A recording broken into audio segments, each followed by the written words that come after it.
this is Larry with another modern day parable. Today's parable is titled A Baby's Hug. We were the only family with children in the restaurant. I sat Eric in a high chair and noticed everyone was quietly seated and talking. Suddenly, Eric squealed with glee and said, "Hi there." He pounded his fat baby hands on the high chair tray. His eyes were crinkled in laughter and his mouth was barred in a toothless grin as he wriggled and giggled with merriment. I looked around and saw the source of his merriment. It was a man whose pants were baggy, whose toes poked out of would-be shoes. His shirt was dirty and his hair was uncombed and unwashed. His whiskers were too short to be called a beard, and his nose was so varicose that it looked like a road mat. We were too far from him to smell, but I was sure he smelled. His hands waved and flapped on loose wrists. "Hi there, baby. Hi there, big boy. I see you, Buster," the man said to Eric. My husband and I exchanged looks. What do we do?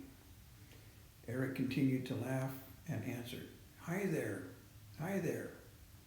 Everyone in the restaurant noticed and looked at us and then at the man. The old geezer was creating a nuisance with my baby, my beautiful baby. Our meal came and the man began shouting from across the room.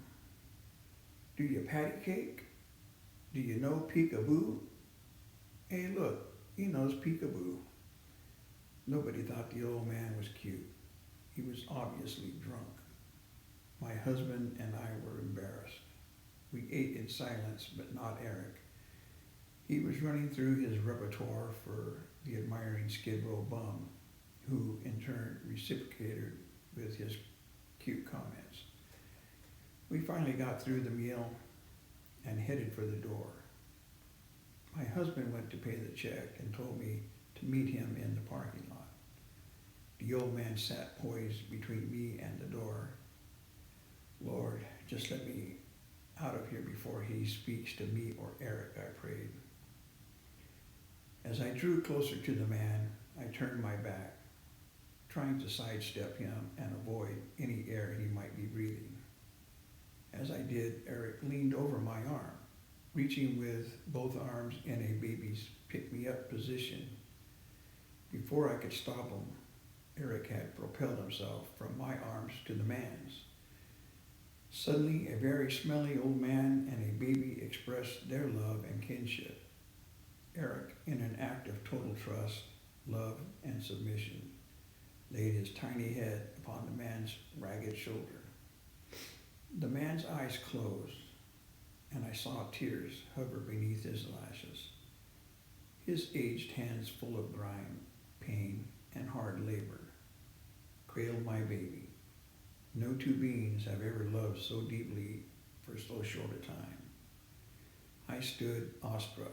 The old man rocked and cradled Eric in his arms, and his eyes opened and set squarely on mine. He said in a firm, commanding voice, "You take care of this baby." Somehow I managed, "I will," from a throat that contained a stone. He pried Eric from his chest lovingly, as though he were in pain. I received my baby, and the man said, "God bless you, ma'am. You've given me my Christmas gift." I said nothing more than a muttered thanks. With Eric in my arms, I ran for the car. My husband was wondering why I was crying and holding Eric so tightly, and why I was saying, my God, forgive me." I had just witnessed Christ's love shown through the innocence of a tiny child who saw no sin, who made no judgment. The child saw a soul, and his mother saw a suit of clothes.